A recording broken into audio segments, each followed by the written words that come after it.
Samyana Teyakuzen Smith Akan Connect, the Musi by the Musi Adibe, a Yendu Pichavade, Mimi Sanya, the Bolekan Adi, the Shijare, Paramatea, Conasana Badu go. The boat to ya, Bouncy Timjare, a pine or Debe ya. Eri Paramatia, Conasana Basura Bagu Jodale, Ho Aga, what to the ma, and the net Yam Javare. Sega, the cook, see the Tega, Nazan Naku, Nepana Yuksure, a young liver job chinere, Yuksit, Arabe, Jama Parama Yuku, you are a Duruga, Sashipa, Nebanga, Taba, Paulaye, Conasana Badi. Tija, Atego, what to Mia Shijado, the Bodia Chitted to a what to Dama, look for it. Eragon, Paramatia, Conasen Nabazo, Erago, Yoda, Tija, the Bo, Shijare, Tea, Conasen, and Nabago, Yoda. Eri Conasen Naba Nega, the boat to ya, Pound Yiro, Timjama, Chepare, Akudu, Deari, a Yentim Pound Yiro, to a Timjame, Era, Akuzala, Tengaha, Akudu, Dearigo. A chin, Su Yo, Jin Jajin. Low Batin Low, at the wall lever. Every other water to the battle. Get Tajime, sing Utema, Jamizwa, sing Tare, sing Yagedo, and not Matega, Sanayama, Darawadi, Kanda, Sin Sure, sing Oma, Jashizwa, sing Tare, where Amizim, Jimbia Bida. Mimido, Kenya, Buduzim, Darawadi go. Tui Yimuzi, they are Liva go, Abavo Liva look for it. Eri they are Liva, Tui Yimuni lo, Tiaru the Dui, Ho, Namata, Wibadana, Mashuna in Jim Chitavia, Ge, Chikavado, Kama Tawa, Kama Tawa to the Babiodo. What you are, Yungamagongo, Tamet Tuetare, Tatna, Tayago, Udeka, Lobamu, say Chipama, Shine. Loba, see the Tiku Yude, Ero, Siaru, Amiazum to Iwinetia, Eri Kama the Wa. No Siaru di Kamago, Season, Yemuni, Yoda Bobia. Ge Namanega Bawa the Wa, Ruba Zan, Aruba Zan, Tuzan, Jovi Bego, Netta Tueta Retana. Oh, Tiago Yudo, Lobamu, Detikata, wait till you say Liva, Machine, Loba, go, Juare. Ero, Loba be, Kama the Wagale, Loba be, Bawa the Wagale, Loba be, Bawa the Wajara, and a Simi de Loba Bobia, to a dating Mabare Loba go. Ero, the Chodo Ludiga, no the Kama the Wa, Sure, to a Kama Goma, Yimure, Tana Loba go to pay like 90. The Yai pay the Joda Bobia. Baby, ho, Zan Chanda, to a Mujon, go, ya. Ero, Charu Zan Atu Deka. Zanyago to yin, no Saru Eri, Kamagundima, Piluan in a Siku Balua, Chutina Yare, the Era, Bawa the Wasura, Eri Zanchanda, Muilionilago, Bawa the Walu Kore. No Zanchandago, your Eri Zanguduka, and Jubilu Kimet, Jama Bawago, your Dubachinele, Tamet Weta Niletana. To let me Yamula. Yamunirawe, Eri Zanchanda and Muilionidawe, Era Leve. Eri Bawa Tawaga, Yimuzi to a Chipare, look at the Mappa. Now the good, Data Dawa, a Yuluemu, Mesa Deti, Lobamu Deti Gata, some you say Liva, my she did, Deti go where, Kawame, Deti got Dinia, where to see the Chama machine. Eri Deti got leve. No? Sharu, Kanangava, Sup Yatare, Kanangava, Suku, Nanga, Lu, Swe, Utare, Tekaya, Deti, Tua, Chikan Mobia. Nga Swedi, Atta Swedi. Eri Nga Gangzabo, Dwesubido, no Ludiha, a Yuaradi, a Muti Twenta. Yongi go where Muna Patera, Yuaradi, a Muti Twenta Jare. Ho, Siboajina Patebro, Nangajina Patebro, Yuaradi, a Muti Twentavula. Eri Wada Aluni, Dicta, Toatema, Paravia. No, Nasovia, area Yuara, Aloe Amyalung. Mesa Diti Chosen Naba to be the Yamat Zala Tuma Hora Bobia. No era will chair like Amyaji Bay. Era Alungale, Ludi Mayamuzula. Area you lay, you tare, Ludiana, you Mondays, era and a sway, era, you moon it at the Bove. The Mandia would one, Mayuna nobody. Who I never do Yamuza, doesn't do a shut down when I'm mom. ဘယ်တော့မှမကြွတမ်းမဝင်ဘူးနံပါတ်4အဝိဇ္ဇာသဝအာယုံရဲ့အမှန်သဘောကိုမသိမှုမောဟအကုသိုလ်စိတ်12ပါးမှာရှင်တဲ့မောဟစေတသိက်ပဲအဲ့တော့သူကတော့အကုသိုလ်တရားတွေမှာသူကခေါင်းဆောင်တရားဆိုတာရှားတို့မြင်ခဲ့ပါတယ်နော်အဝိဇ္ဇာလို့လည်းနာမည်ရအဲ့ဒီအဝိဇ္ဇာဒီမောဟစေတသိက်ကိုပြောတာအခြေခံအဖြစ်ကတော့အာယုံရဲ့အမှန်သဘောကိုမသိအောင်သူကဖုံးထွန်းထားနော်ပုဂ္ဂိုလ်တော်ငါအနေနဲ့သူကမြင်အောင်ဗာလုပ်ထားတယ်အထင်မှားအောင်သူကလုပ်ထားအဲ့တော့ဆရာဟောင်းကြီးကရှင်းပြတယ်ဆရာတို့ယုံနံခဏမစဲဖြစ်ပြီးတော့ပြက်သွားတယ်ကွာပြောသွားတယ်အနိစ္စဒုက္ခအနတ္တ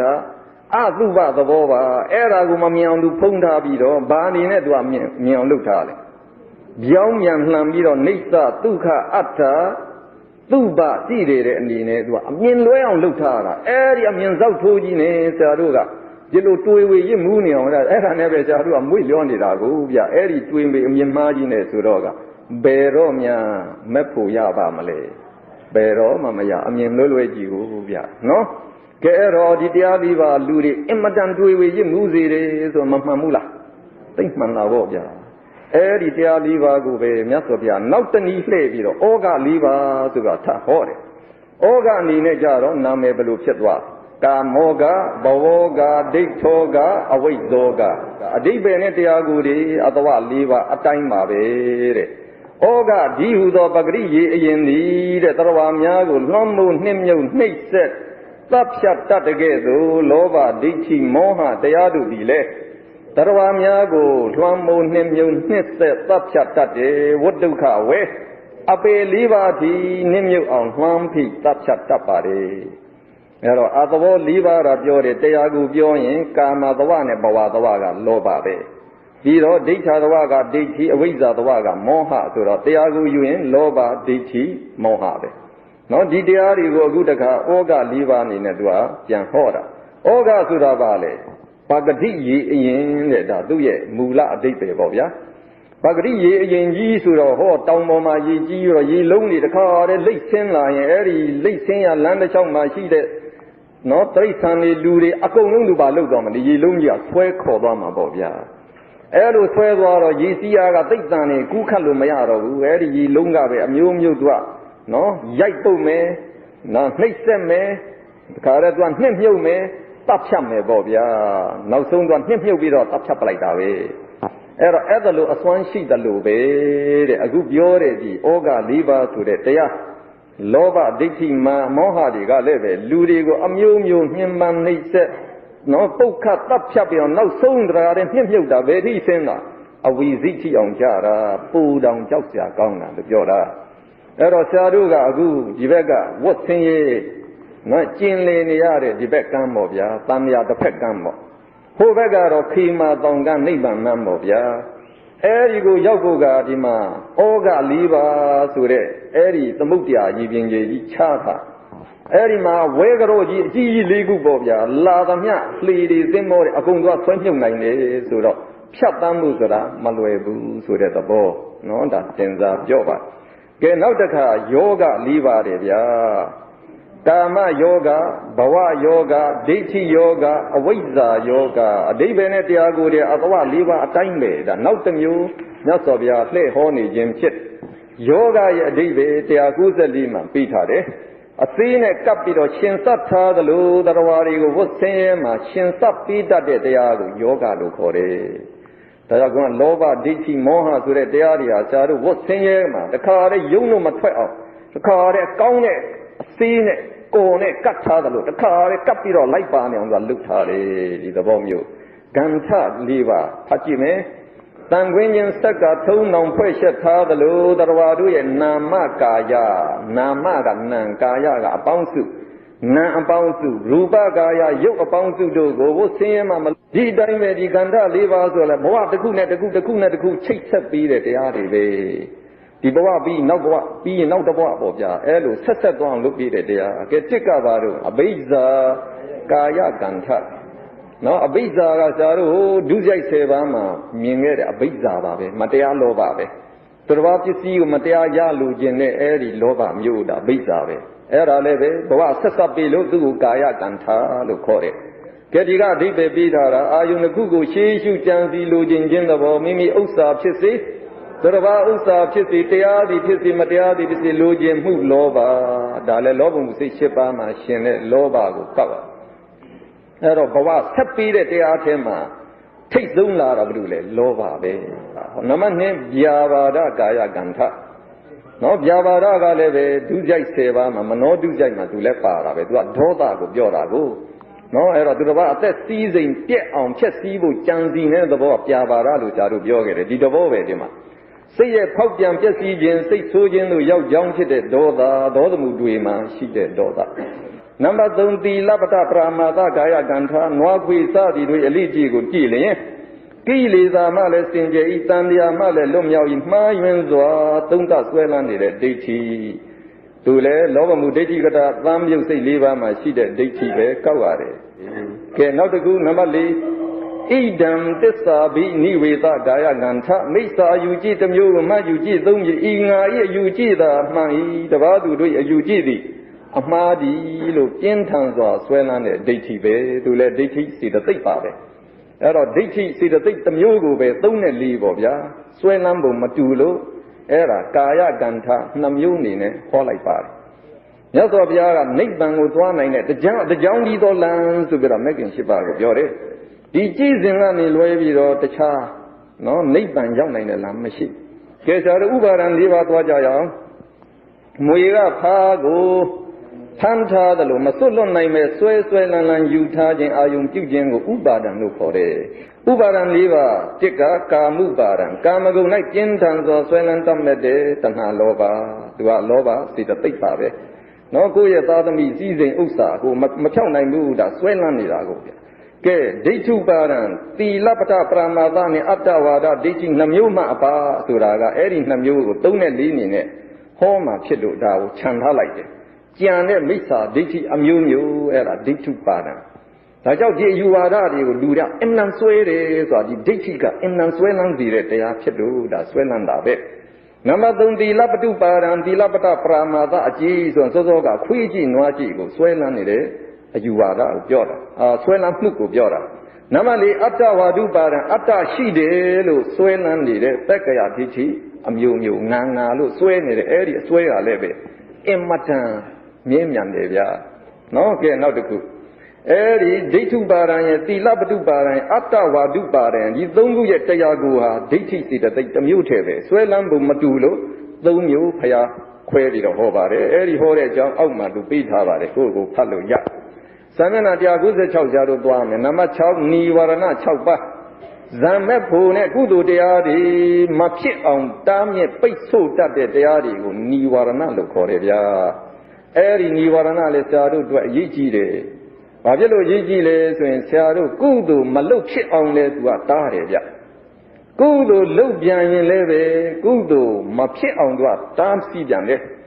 ဆရာတို့ကသမထဝိပဿနာရှုရင်လည်းဇံမဲ့ဖို့မရအောင်လည်းသူကတားတာအဲ့ဒါသူတို့ကဆရာတို့အတွက်ယန္တုပဲနော်ကဲတစ်ကကာမစ္ဆန္ဒနိဝရဏကာမဂုဏ်ကိုလိုခြင်းနှစ်သက်တတ်မဲ့တဲ့တဏှာလောဘပြီးတော့တကနမနှစ်ဗျာပါဒနိဝရဏအမျက်ဒေါသမှုတွေ၌ရှိသောဒေါသစေတသိက်နံပါတ်3ဌိနမိတ်တာနိဝရဏငိုက်ကြီးထိုင်းမိုင်းခြင်းသဘောဌိနစေတသိက်နဲ့မိတ်တာစေတသိက်ဥဒိစ္စကုက္ကုဆာဥဒိစ္စစိတ်ပြလွေအောင်လုပ်တယ်ကုက္ကုဆာနောင်နာရဖန်ပူပန်အောင်လုပ်တယ်အဲ့ဒါဆိုရင်လည်းဘာဖြစ်နေလဲဥဒိစ္စပြလွေနေမောမှုစိတ်ဖြစ်တယ်ကုက္ကုဆာနောင်နာရဖန်ပူပန်နေဒေါသမှုစိတ်ဖြစ်တယ်ဒါစိတ်ပြလွေနေအကုသိုလ်စိတ်ပဲဖြစ်နေတယ်စိတ်ကလည်းမငြိမ်ဘူးဆိုတာတမာတိမရဘူးတမာတိမရရင်လည်းပဲသမထဘာဝနာဝိပဿနာဘာဝနာဇာတို့အောင်မြင်အောင်မရှိနိုင်ဘူးနံပါတ်5ဝိသိကိစ္စနိဝရဏဟောနော်3-4ရက်လောက်ရှုပြီးဆိုတဲ့အခါဘာမှမထူတော့ယုံမှားတန်ရတွေဖြစ်လာတယ်ဟာဒီတရားငါထိုင်တာဟုတ်မှာဟုတ်ပါလားငါထိုင်တဲ့နည်းရမှန်လေးဆရာတော်ပြတာပဲမှန်မဲ့မှန်ပါမလားနော်အဲ့ဒါလို့ယုံမှားတန်ရဖြစ်နေရင်ဝိသိကိစ္စတမ်းမြုပ်စိတ်မောမှုစိတ်အကုသိုလ်စိတ်ပဲဖြစ်တယ်ဒါလည်းကုသိုလ်မရအဝိဇ္ဇာနိဝရဏအာယုံရဲ့သဘောမှန်ကိုမသိအောင်တွေးဝေစေတဲ့မောဟကိုပြောတာကိုသူကတော့အမြဲရှိနေတာကိုနော်သူကတော့အမြဲဆရာတို့ကဒီအထင်မှားမြင်မှားဖြစ်အောင်လုပ်ထားတာဒီအဝိဇ္ဇာပဲကိုတွေးဝေအောင်လုပ်ထားတာလည်းသူပဲကိုအဲ့တော့ဆရာတို့ကသူ့ကိုတော့ဘုန်းကလို့ထင်ထင်ရှားရှားတော့မသိဘူးပေါ့အဲ့တော့သူ့ကိုတော့ဆရာတို့ကဥတီပြီးတော့တိုက်လို့တော့မရအဲ့တော့ဆရာတို့ဘာပဲလုပ်ရလဲဆိုဟို9ခုကတော့သိတာဒါတွေကတော့ကိုကတွန်းလို့ရ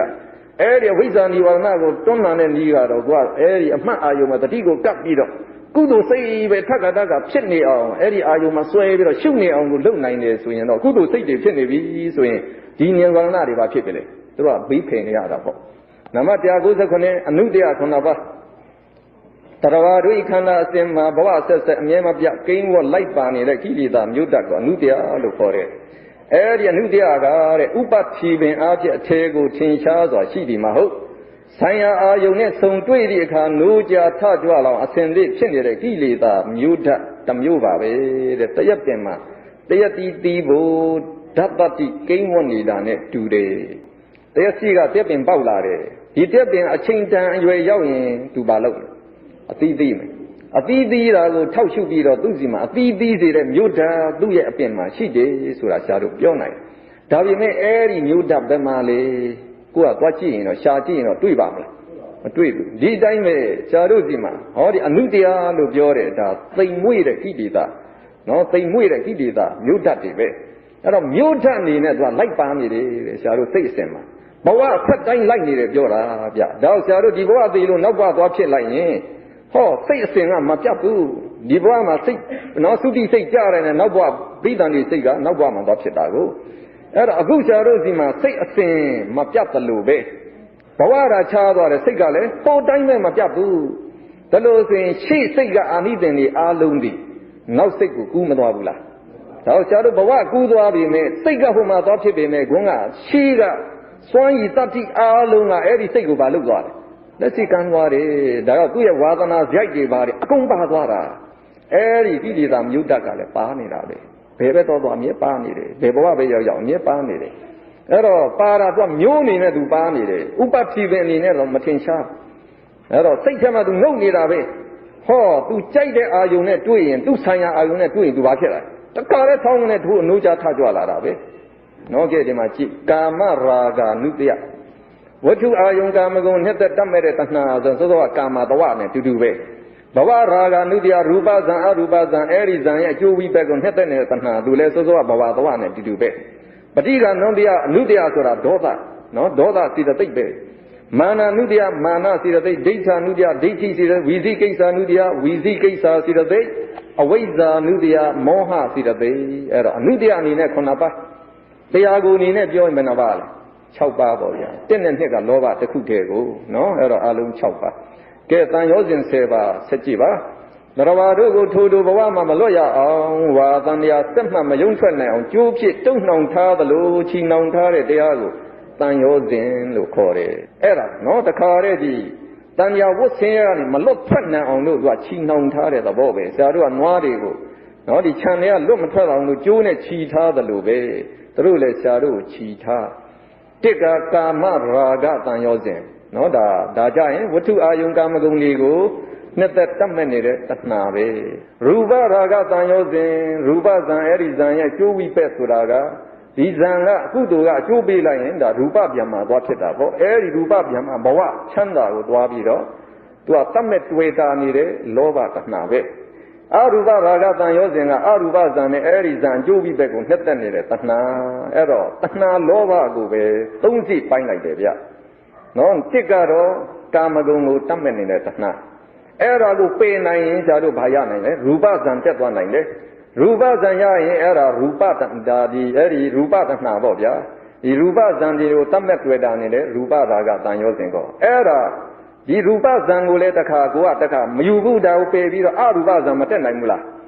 အေးအရူပဇံရောက်သွားရင်လည်းပဲအဲ့ဒီအရူပဇံနဲ့အဲ့ဒီဇံကျူပိတ်ပဲကိုသွားပြီးတော့တတ်မဲ့နေတဲ့တဏှာကရှိနေသေးတာကိုနော်ကဲကောင်းပြီနံပါတ်4ပဋိက္ခတန်ရောစဉ်ဒေါသစောစောကရှားလို့မြင်ပြီးပြီကိုကအာဃာတထားရင်ကိုယ်တန်ရောစဉ်လိုပဲနှောင်ကျိုးလိုပဲကိုယ်ချီနှောင်ပြီးတော့တကောက်ကကလိုက်နေတဲ့သဘော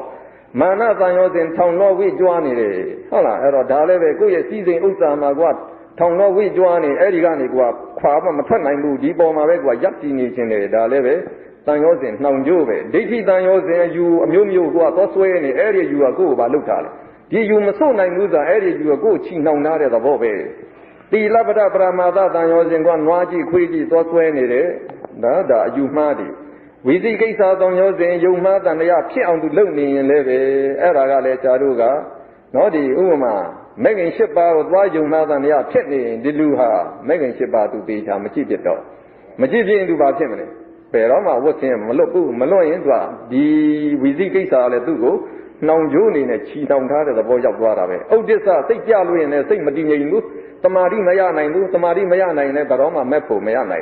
Awiza than yours Moha, do I mean Luan with what looked at, do a Susan Mobia, Tanya, and Malo on Lugania, Duaro, take the Kubabe, Gay era than yours in Sevare. A tapa than yours in Sevari, Todan than yours in Seva, Chete, Diago Yuye, Tinetuna, Lova the Kude, Liga, Doda, Naga, Mana, Chow Kunega, Deiti, Shika, Wizigita, Kuga, Odessa, the Sera, Moha, Sura Alum, Konabaya. Abiraman, Idan in Seva, Nasabia Horo, Todan Nicheko, Eiza, Misria, Napa Pure, Eiza, Tanyozin, Misria Tanyozin, Ludalu, Hobare, Naku Hore, Naku Bola, Naku Shopia Mesura, Odessa, Shore, Ruba Raga Tanyozin, Aruba Raga Tanyozin, Poundido, Bawa Raga Tanyozin, Kolai Pare, Aro. No, Nina Mulo Matiago, Suku Boundu, no Kuba Yarapo, Pili da Seva, Segun, one ziretia, Ulang Sing Ziretiarigo, Pili da Lucore, Kesaruchi like Parido, Loba ye, Doda ye, Moha ye, Mana, Dichi, Vizikita, China, Odessa, Ahiriga, Anotaba, Agudu, see the Date, Lumebia. Segun, one ziretiave, Ure, Duema, Chinaga, Segun, one zire, Midaga, see the thing, one zero, Mida Uketa. Davime, China, Pa in Midale, Amia the Boundation, and Dulepa near the Bobe. Biro, Doba, Usu, Dosto, Ducharu, Kore, Tema, Ida, Misia, Kukusa, Dungu, to a Chanta like Devia. Dale, Doda, him, a Jung in the to a Chantaraba, Manje, Ida, Misia, Kukusa, Leve,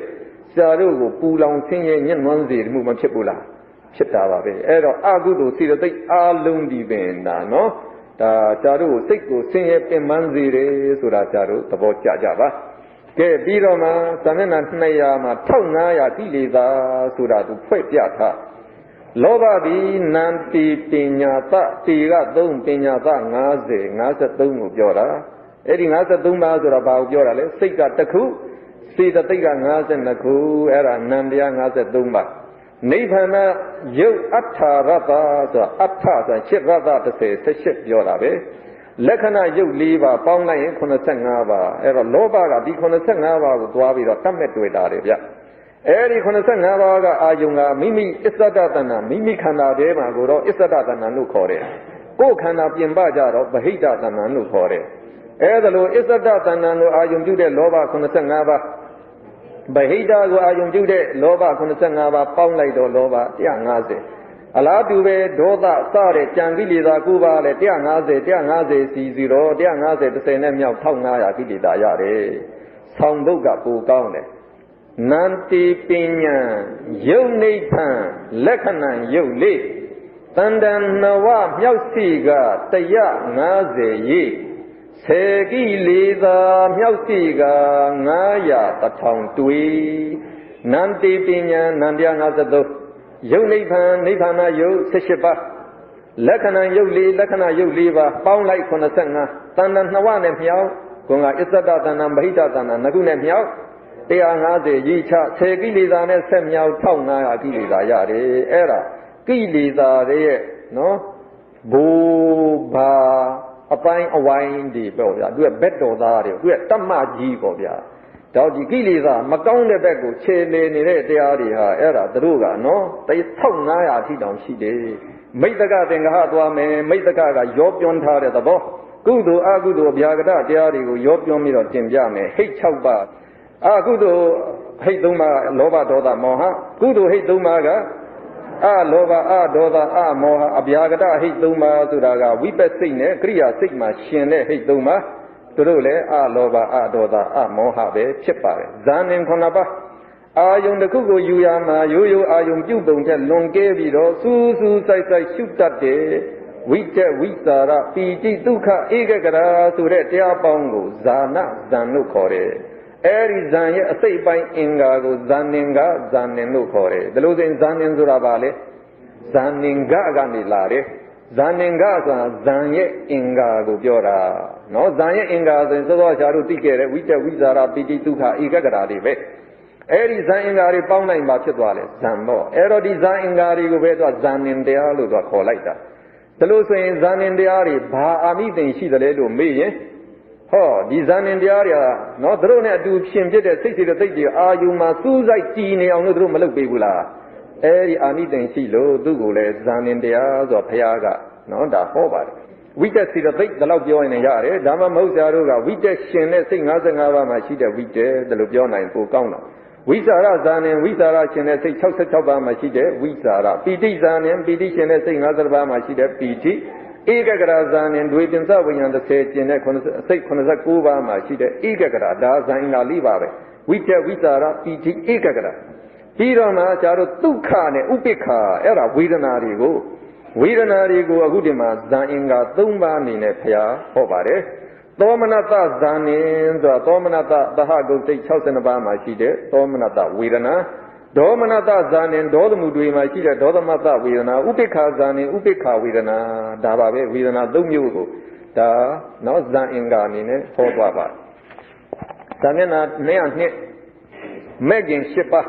ဖတ်ကြည့်မယ်မက်ကတတ္တာသည်လမ်းကြောင်းဆိုတဲ့အ내ကိုဟောတယ်သမာဓိဋ္ဌိဆိုတဲ့ကုသိုလ်တရားအပေါင်းကသုဂတိသို့ရောက်စေသည့်မဲ့လမ်းကြောင်းဖြစ်တယ်မိစ္ဆာဒိဋ္ဌိစတဲ့အကုသိုလ်တရားတွေကတော့ဒုက္ခတိသို့ရောက်စေတဲ့မဲ့လမ်းကြောင်းဖြစ်တယ်ထိုမက်ကမီသောတရားအပေါင်းစု၏အစိတ်ပိုင်းအင်္ဂါကိုမက်ကင်လို့ခေါ်တယ်ဒါလို့ဆိုတော့မက်ကင်လို့ဆရာတို့ပြောနေတာမက်ကင်ကနေဆင်းသက်တယ်မက်ကင်ဆိုတာလဲမဲ့ရဲ့အင်္ဂါလို့သိပါမဲ့ဆိုတာလမ်းကြောင်းပဲလမ်းကြောင်းရဲ့အစိတ်ပိုင်းတွေကိုအင်္ဂါလို့ခေါ်လိုက်တယ်ပေါ့ဗျာဟိုမှာလှေကားရဲ့အစိတ်ပိုင်းတွေစာတို့ပေါင်းလိုက်တော့လှေကားဖြစ်သွားတော့အပေါ်ထောင်လိုက်အောင်အပေါ်တက်သွားလို့ရတာပေါ့ဗျာနော်အဲ့တော့လမ်းကြောင်းဆိုတာလည်းပဲဒီဘုံကနေပြီးတော့အထက်သုဂတိဘုံတွေတက်ဖို့လမ်းကြောင်းပြီးတော့ဒီဘုံကနေအောက်အပေဘုံတွေဆင်းတဲ့လမ်းကြောင်းဆိုလမ်းကြောင်း2မျိုးရှိတယ်ဗျာဒါတော့ဒီမှာတော့သူကမိတ္တကသင်္ဃဟဆိုတော့အကုန်ရောပြောမိတော့သူကပြောမှာကောင်းတာရောမကောင်းတာအကုန်ပြောမယ်ဆိုတော့မက်ကင်12ပါးဖြစ်သွားကဲဆရာတို့ကြည့်သမာဓိဋ္ဌိကောင်းစွာသိမြင်မှုအဲ့တော့တရားကိုယူရင်မဟာကုသိုလ်8မဟာကရိယာ8အပနာဇော26အဲ့ဒီစိတ်42ပါးမှာရှင်တဲ့ပညာကိုကောက်တယ်ဒါသမာဓိဋ္ဌိရဲ့တရားကိုကပညာကိုပြောတယ်ကောင်းစွာသိမြင်မှုအဲ့တော့ဆရာတို့ဘာပဲလုပ်ကုသိုလ်လုပ်ရင်ဒါဒီသမာဓိဋ္ဌိနဲ့သူကစတင်သူဥဆောင်သွားမယ်သဘောပေါ့သမာသင်္ကပ္ပကောင်းစွာကြံစီမှုစောစောစိတ်42ပါးမှာရှင်တဲ့ဝိတက်ကိုသူပြောတယ်နော်ဒီဝိတက်ကစိတ်စေတသိက်တွေစီအာယုံတော့စိတ်စေတသိက်တွေရောက်အောင်တင်းတင်ပေးနေတဲ့သဘောစိတ်ကူးကြံစီမှုသဘောဒါတော့သူ့သမာသင်္ကပ္ပလို့ခေါ်တယ်သမာဝါစာကောင်းစွာပြောဆိုမှုစောစောက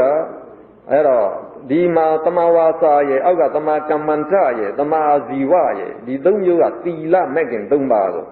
သူတို့ရှင်နိုင်တာကမာကုသိုလ်စိတ်7ပါးရဲ့လောကုတ္တရာစိတ်7ပါးရဲ့ဒီမှာပဲသူတို့ရှိနိုင်လို့အဲ့ဒီမှာရှိတဲ့သမာဝါစာသမာကမ္မန္တသမာအာဇီဝစီတသိက်တွေကိုတရားကိုယူရနံပါတ်6သမာဝါယမကောင်းစွာအားထုတ်မှုဆိုတော့စိတ်42ပါးမှာရှင်တဲ့ဝီရိယယူတယ်သမာတတိကောင်းစွာအောက်မေ့မှုဆိုတော့စိတ်42ပါးမှာရှင်တဲ့တတိကိုယူတယ်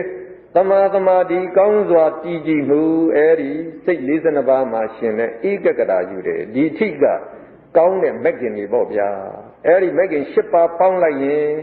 နော်အဲ့ဒါအထက်ဘုံကိုနတ်ပြည်ရောဗျမပြည်ရောနိဗ္ဗာန်အထိတက်သွားနိုင်တဲ့လမ်းကြောင်းဖြစ်သွားတယ်ဗျာကဲနောက်၄ခုကတော့ဒါမကောင်းတဲ့လမ်းရဲ့အင်္ဂါတွေပဲမိစ္ဆာဒိဋ္ဌိမှားယွင်းစွာသိမြင်မှုဒိဋ္ဌိကရသံယုတ်စိတ်၄ပါးမှာရှင်တဲ့ဒိဋ္ဌိစိတ်တဲ့စိတ်ကိုကောက်တယ်မိစ္ဆာသင်္ကပ္ပမှားယွင်းစွာကြံစည်မှုအကုသိုလ်စိတ်တွေမှာရှင်တဲ့ဝိတက်ကိုယူတယ်မိစ္ဆာဝါယမမှားယွင်းစွာအာထုမှုအကုသိုလ်စိတ်တွေမှာရှိတဲ့ဝီရိယမိစ္ဆာသမာဓိမှားယွင်းစွာကြံစည်မှုဝီဇိကိစ္စကျင်တဲ့အကုသိုလ်စိတ်7ပါးမှာရှင်တဲ့ဧကဂရဒါကြောင့်ဆရာတို့ကနော်ဒီကတမဝါယမမိစ္ဆာဝါယမဒီဝါယမကြိုးစားအားထုတ်မှုက2မျိုးရှိဝီရိယစိတသိက်ကြီးပဲသူကဝီရိယကသူကအညတမန်စိတသိက်ကိုသူကနှစ်ဖက်ရတယ်ဆိုတော့ကောင်းတဲ့ဘက်လည်းသူကပါနိုင်တယ်မကောင်းတဲ့ဘက်လည်းသူကပါနိုင်တယ်အဲ့တော့ဆရာတို့ကတမဝါယမပဲကောင်းတယ်မိစ္ဆာဝါယမဆိုရင်မကောင်းဘူးဟုတ်လားသူကဒုစရိုက်ဘက်မှာသွားပြီးတော့လုလဝိရိယကောင်းနေတာအပေဆင်းဖို့ဒါကလုလကောင်းတယ်နဲ့တူတူပဲ တမာတိလည်းဒီတိုင်းပဲဧကဂရာဆိုတာလည်းသူကလည်းဣညသမနှစ်ဖက်ရကိုအဲ့တော့တမာတမာတိမှကောင်းတယ်မိစ္ဆာတမာတိဆိုရင်မကောင်းဘူးဒါကြောင့်တမာတိရှိတိုင်းကောင်းတာမဟုတ်ဘူးကဲဣန္ဒြေ22ပါးတယ်ဗျာဣန္ဒြိယနဲ့ဣန္ဒြေအဓိပ္ပာယ်တူပါတယ်အစိုးရခြင်းရသလုံးထည့်ပြီးအစိုးရခြင်းဟူသောအ내ကိုဟောတယ်မိမိဆိုင်ရာကိစ္စသီးသီးမှာအစိုးရမှုရှိတဲ့တရားတွေကိုဣန္ဒြေလို့ဘုရားကဟောတယ်နော်ဣန္ဒြေ22ပါးဇာတို့ကြည့်လိုက်ရင်မနေ့ကရုပ်အကြောင်းတင်တော့ဣန္ဒြေအမိရတဲ့ရုပ်7ပါးဇာတို့တွေ့ခဲ့တယ်အဲ့ဒီ7ပါးကိုတစ်ကနေ7ထိကျော်စတာပဲစက္ခုံတရေစက္ခုပတာရမြင်သိမှုကိုစိုးရတယ်လို့မနေ့ကဇာတို့ရှင်းခဲ့တယ်သောတိန္ဒြေသောတာပတာရဂာနိန္ဒြေဂာနပတာရဇိမ်ဝိန္ဒြေဇိမ်ဝပတာရကာယိန္ဒြေကာယပတာရအိဋ္ဌိန္ဒြေအိဋ္ဌိဘာဝယုအမတဘာဝဖြစ်ဖို့နေရာမှာသူကစီမံကွက်ကဲသွားတာပြီးတော့ပုရိသိန္ဒြေပုရိသဘာဝယုအထီးတဘာဖြစ်ဖို့အဲ့ဒီအမူအရာတဘာဝတွေဖြစ်အောင်သူကစီမံကွက်ကဲသွားဇီဝိတိန္ဒြေကြတော့ဇီဝိတယုတ်နဲ့ဇီဝိတိန္ဒြေစေတသိက်2မျိုးကောက်ရနော်အဲ့တော့ဇီဝိတယုတ်ကယုတ်အသက်လို့ဒါတို့ပြောခဲ့တယ်ဇီဝိတိန္ဒြေကနာအသက်ပေါ့ဗျာဒါတော့နံပါတ်8ကတော့ယုတ်နာ2မျိုးပေါင်းထားတဲ့ဣန္ဒြေပေါ့ဗျာနံပါတ်9မနိန္ဒြေကစိတ်အားလုံးကိုပြောပါတယ်နောက်5ခုကတော့ဝေဒနာ5မျိုးဖြစ်ပါတယ်ဒုက္ခိန္ဒြေဒုက္ခဝေဒနာဒုက္ခိန္ဒြေဒုက္ခဝေဒနာအဲ့ဒါလောက်သိရင်တော်ပြီဒေါမနတိန္ဒြေဒေါမနတဝေဒနာဒေါမနတိန္ဒြေဒေါမနတဝေဒနာဥပိခိန္ဒြေဥပိခဝေဒနာပြီးတော့မှဆရာတို့အသိဉာဏ်ထူးရဖို့လိုအပ်တဲ့ဣန္ဒြေ၅ပါးတတ္တိန္ဒြေတတ္ထာဝိရိယန္ဒြေဝိရိယတတိန္ဒြေတတိသမာဓိန္ဒြေသမာဓိခေါ်တဲ့ဧကဂရာစိတသိက်ပညာန္ဒြေဒါအမောဟစိတသိက်ပေါ့ဗျာပညာစိတသိက်လို့လည်းဆရာတို့ခေါ်တယ်ကဲအဲ့ဒီဉာဏ်နဲ့၃ခုအနိညာတင်ညတာမိတိန္ဒြေသောတာပတ္တိမဲ့စိတ်မှာရှင်တဲ့ပညာအဉ္ဉိန္ဒြေအထက်မဲ့3ပါးအောက်ဖေ3ပါးမှာရှင်တဲ့ပညာအညာထာဝိန္ဒြေအရထဖို့မှာရှိတဲ့ပညာဒီနောက်ဆုံး3ခုကတော့ဒါအရိယာပုဂ္ဂိုလ်တွေမှာပဲရှိနိုင်တဲ့ဣန္ဒြေဖြစ်ပါတယ်ဟိုတစ်ကနေ16ထိကတော့ဒါပုထုဇဉ်တွေမှာရနိုင်တဲ့ဣန္ဒြေဒီကြည့်ပဲကဲနောက်တစ်ခါဘူ9ပါးလောကမှာဘူလုတ်တဲ့လူဟာယံလူနဲ့ကြုံရင်မတုံ့နှုတ်တကယ်လို့ထို့အတူစကြင်တဲ့တရားတွေကြောင့်တုံ့နှုတ်ခြင်းမရှိဘဲနဲ့မြဲခိုင်တဲ့တရားကိုဗလဘူလို့ခေါ်တယ်တတ္ထာဘူဒါလည်းတတ္တာစီတသိက်လောက်ဒီလောက်ကိုသိရင်လည်းရပါတယ်ဗျာအဲ့တော့သူကတော့ကျတော့ကုသိုလ်ကိစ္စမှာတတ္တာကရှေ့မဆောင်ဘူးလားဝီရိယဘူဝီရိယစီတသိက်သူလည်းပဲနော်ဒါအခက်ခဲနဲ့ရင်ဆိုင်ရင်တခါတည်းနောက်မဆုတ်ပဲနဲ့ကြခံပြီးတော့အဲ့ဒါဆက်ပြီးတော့တိုက်တာသူကဘူပေါ့ဗျာတတိဘူဆရာတို့စိတ်ကအကုသိုလ်အာယုံမှာပဲတခါတည်းဆွဲကပ်နေအောင်သူကအဲ့ဒါဥဆောင်သွားပေးတယ်တမာတိဘူစိတ်ကြည်ငြိမ်အောင်တခါတည်းတဏှာထဲမှာပဲတခါတည်းစိတ်စူးစိုက်နေအောင်သူကဥဆောင်သွားတဲ့တရားပညာဘူနော်သူကပညာစိတသိက်ကိုသူကလည်းအမှန်မှန်ကိုသိပြီးတော့ဒါလမ်းမှန်ကိုလိုက်အောင်သူကဥဆောင်သွားတဲ့တရားဟိရိဘူဟိရိကမကောင်းမှုလုပ်ဖို့ရှက်ကြောက်ဖို့နေရာမှာသူကဥဆောင်တယ်ဥတ္တဘဘူမကောင်းမှုဒုစရိုက်လုပ်ဖို့ကြောက်လန့်အောင်သူကဥဆောင်သွားတယ်အဟိရိကဘူဟောသူကြတော့မကောင်းတော့ဘူးနော်ဒါအကုသိုလ်စိတသိက်ဖြစ်ပြီးအဟိရိကဘူမကောင်းမှုဒုစရိုက်လုပ်ဖို့မရှက်တဲ့ဘက်အောင်သူကဥဆောင်ပေးတယ်အနုတ္တဘဘူမကောင်းမှုဒုစရိုက်တွေလုပ်ဖို့မကြောက်လန့်အောင်သူကဥဆောင်တယ်ဗျာဒါတော့ဘူ9ပါးအဲ့တော့အဲ့ဒီ9ပါးကအ내ကတော့ဆရာကနော်ဒီ1ကနေ9ထိကတော့ကောင်းတဲ့ဘက်ကသူကပါနိုင်တယ်နောက်ဆုံး2ခုကတော့မကောင်းတဲ့ဘက်ကြီးပဲပေါ့ဗျာလူမိုက်ဘူတွေမှာကြီးစိုးနေတဲ့တရား2ပါးလို့ယူဆနိုင်တယ်အဟိရိကအနုတ္တဘပြီးတော့အပေါ်ကဝီရိယရဲ့တမာတိရဲ့သူတို့ကတော့နှစ်ဖက်ရနိုင်တယ်ဆိုတာလည်းသတိထားပါကဲအဓိပတိ4ပါးဖတ်ကြည့်ဦးမိမိနဲ့အတူဖြစ်တဲ့တရားအားလုံးတို့ရဲ့အကြီးအကဲအရှင်သခင်ဖြစ်တဲ့တရားကိုအဓိပတိလို့ခေါ်တယ်အဓိပတိရဲ့အစိုးရပုံဒီပြည့်ရှင်မင်းအစိုးရပုံနဲ့တူတယ်အဓိပတိတရားသည်ရှင်ဘက်စိတ်စေတသိက်အားလုံးကိုလွှမ်းမိုးတယ်ရှင်ဘက်တရားတို့ကိုမိမိအလိုသို့လိုက်ပါစေတယ်ဣန္ဒြေအစိုးရပုံဒီမှုမှတ်တို့ရဲ့အစိုးရပုံနဲ့တူတယ်ဣန္ဒြေတစ်ပါးစီသည်မိမိဆိုင်ရာကိစ္စ၌မိမိအစိုးရပြီးအခြားကိစ္စများ၌အခြားဣန္ဒြေတို့၏အလိုသို့လိုက်ပါရတယ်ခွန်ကဆရာတို့နော်ဒီအင်အားချင်းပြိုင်နေတဲ့နေရာမှာခွန်ကဆရာတို့ဘူလည်းရှိတယ်စီမံကုတ်ကဲတဲ့လူတွေဒါဣန္ဒြေတွေလည်းရှိတယ်ဟောအကြီးအကဲဆုံးပုဂ္ဂိုလ်လည်းရှိရအောင်မယ်ဗျာနော်ဒါဗိုလ်ချုပ်ကြီးဆိုတဲ့ပုံစံမျိုးအဲ့ဒါတော့အကြီးအကဲဆုံးပုဂ္ဂိုလ်ကိုအဓိပတိလို့သူကခေါ်လိုက်တာ အဲ့တော့ဆရာတို့ကအဲ့ဒီစိတ်စီတဲ့သိတရားလေတို့ကအလုတ်လုတ်တဲ့ခါမှာအဲ့ဒီမှာဒီစိတ်အားလုံးတွေကိုသွမ်းမိုးနိုင်တဲ့တရားအဓိပတိတရားလို့ခေါ်တယ်အဲ့ဒီအဓိပတိကသူကဥဆောင်လိုက်ပြီးရင်ကြံတဲ့စိတ်စီတဲ့သိတွေဘာလို့ရလဲအကုန်သူ့နောက်လိုက်ရတယ်သူကဘယင်လိုပဲဘယင်ဥဆောင်သွားရင်တိုင်းပြည်သားမှုမှတ်တယ်အကုန်လိုက်အဲ့တော့တစ်ကြိမ်မှာဘယင်တဆူပဲရှိရတယ်လို့တစ်ကြိမ်မှာအဓိပတိတရားလေတပါးပဲရှိရမယ်နော်တပါးပဲဥဆောင်သွားမှာဟောခေါင်းကဆရာတို့ပြောတဲ့အိန္ဒြေတွေကြတော့ဒါမှုမှတ်တွေဝန်ကြီးတွေနဲ့တူတာပေါ့ဗျာအဲ့တော့မှဘာနာရေးဝန်ကြီးဘာနာရေးကိစ္စသူကစီမံပိုင်ခွင့်ရှိပြည်ရေးရေးဝန်ကြီးပြည်ရေးရေးကိစ္စသူဆောင်ရွက်ဒါပြင်မဲ့ဘာနာရေးသုံးဆွဲဖို့ကြတော့ဘာနာရေးဝန်ကြီးချပြီးသလောက်ပဲသူကသုံးရလိမ့်မယ်နော်အဲ့ဒါလို့ပေါ့ကိုယ်ဌာနလောက်ပဲသူကစီမံပိုင်ခွင့်ရှိတဲ့လူတွေကြတော့အိန္ဒြေတရားလို့တလို့ပေးကဲအဓိပတိ၄ပါးဘာတွေလဲသန္တာဓိပတိအဲ့လိုသန္တာဓိပတိလို့ခေါ်ရခြင်းဒီသန္တာနဲ့အဓိပတိပေါင်းထားတယ်လို့သိပါဒါနဲ့အပေါင်းရင်ဒါလို့ဖြစ်သွားတာကိုဗျသန္တာဟူသောအဓိပတိတရားဒွိဟိတ်ဇော18ပါးတိဟိတ်ဇော34ပါးမှာရှင်တဲ့သန္တာကိုယူတယ်ဟိုအောက်ခြေမှာဇာတို့ဒွိဟိတ်ဇော18ပါးနဲ့တိဟိတ်ဇော34ပါးနာမည်ပြီးထား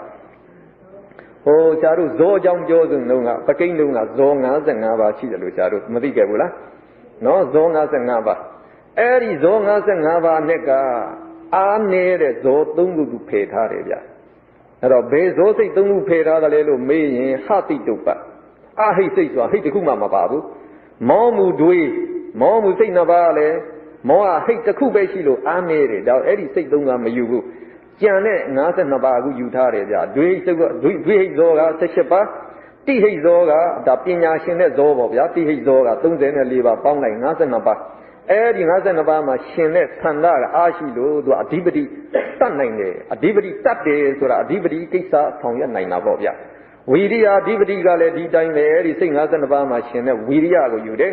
စိတ်ဓာအဓိပတိကအဲ့ဒီစိတ်52ပါးကိုယူတယ်ဝိမန္တာအဓိပတိကတိဟိတ်ဇော34ပါးမှာရှင်တဲ့ပညာကိုယူပါတယ်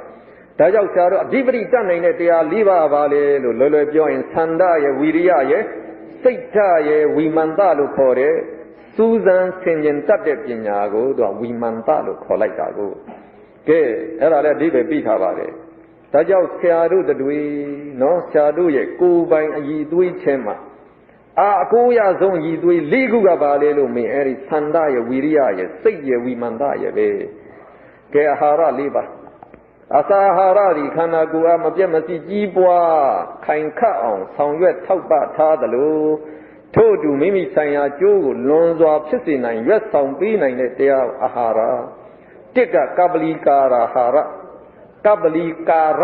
နဲ့အာဟာရပေါင်းထားလို့ကပ္ပလီကာရဟာရလို့သူကခေါ်လိုက်အဲ့ဒါကပ္ပလီကာရဆိုတာကအလုတ်အလွေပြုတ်ပြီးတော့စားမြူအပ်သောအာဟာရလို့ပြောတယ်အဲ့တော့ဆရာတို့စားနေတဲ့သမင်းခင်းလျာတွေကိုဒါကပ္ပလီကာရအာဟာရလို့ခေါ်တာပေါ့ဗျာတရားကိုသွားရင်ဩဇာယုတ်ကိုယူရတယ်ဩဇာယုတ်အဲ့တော့စောစောကဆရာတို့အာဟာရဇယုတ်ဖြစ်ဖို့အတွက်နော်ဒါဆရာတို့ကအစားအစာပြင်ပကအစားအစာတွေစားပေးရတာအဲ့တော့ဒီဗဟိတဩဇာအဲ့ဒီဩဇာကလေးရမှအတွင်းဩဇာနဲ့ပေါင်းပြီးတော့အာဟာရဇကလတ်တွေဖြစ်အောင်သူကမလုပ်ပေးဘူးလားအဲ့ဒါလေးဆရာတို့ဒီမှာလိုနေတဲ့ဒီအာဟာရဇကလတ်တွေဖြည့်ပြီးမှဆရာတို့ကဒါအားရှိတာကိုဒီခန္ဓာကိုယ်တည်နိုင်တာကိုနံပါတ်2ဖတ်တာဟာရစိတ်အားလုံးမှာရှင်တဲ့ဖတ်တာစိတ္တိဝေဒနာဆိုတဲ့အကျိုးကိုဆောင်တယ်အဲ့ဒီဖတ်တာကနော်စိတ်ကိုအာယုံနဲ့တွေးအောင်လုပ်ပေးတဲ့နေရာမှာခံစားမှုဝေဒနာပေါ်တဲ့အထိသူကတွေးပေးတယ်သူကလုပ်ပေးတယ်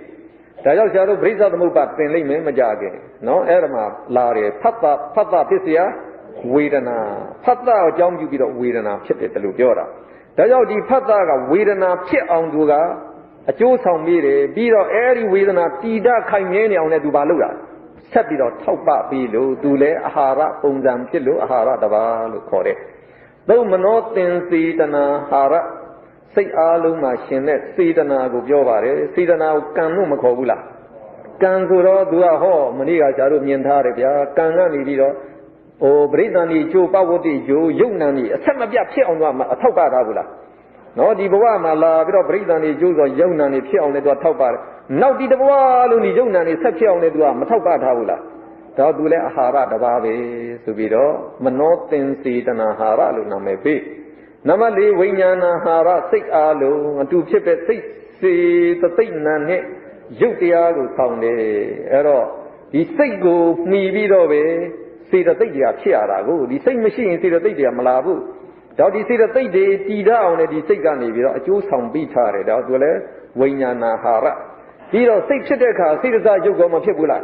ဒီရုပ်ဖြစ်အောင်ဒီရုပ်ထောက်ပထားတည်ရအောင်လေသူကထောက်ပထားတယ်ဒါကြောင့်စိတ်ဒီလည်းအာဟာရတစ်မျိုးပဲဆိုတော့ဝိညာဏဟာရဒါဆရာတို့တွေမှာအာဟာရဘယ်နှမျိုးလိုသလဲလို့မေးရင်၄မျိုးလိုတယ်လို့ပြောပါရုပ်အာဟာရကတော့တစ်ပါးတည်းကြံ၃ပါးကတော့နာမ်အာဟာရတွေဖြစ်ပါဟောမိကုံနောက်စာမေးပွဲတစ်နှစ်မှာဗျာမေးထားတာအဲ့တော့သင်နေ့စဉ်စားတောက်နေတော့နော်သမင်းဟင်းလျာမှလွဲပြီးတော့တခြားအာဟာရရှိပါသလားရှိရင်ဖော်ပြပါကဲဘယ်လိုဖြေမလဲအဲ့ဒါနော်ဟိုဆရာရဲ့တပည့်တယောက်ကဖြေတော့ပေါ့ဗျာဟာရှိပါသည်တဲ့နော်တခြားအာဟာရရှိပါသည်ဘာအာဟာရတွေလဲပေါင်မုတ်ကောင်းဟင်းပေါင်းဟုတ်လားမုတ်စိမ့်ပေါင်းအဲ့ဒါတွေတော့အထပြောတာအဲ့တော့အဲ့ဒါတွေကဘာလဲရုပ်အာဟာရကြီးပဲရုပ်အာဟာရအပြင်တခြားဘာအာဟာရရှိသေးလဲဟောဖတ်တာအာဟာရမနောတင်စေတနာအာဟာရဝိညာဏအာဟာရဓာတုလို့ကျင်တာဗျာ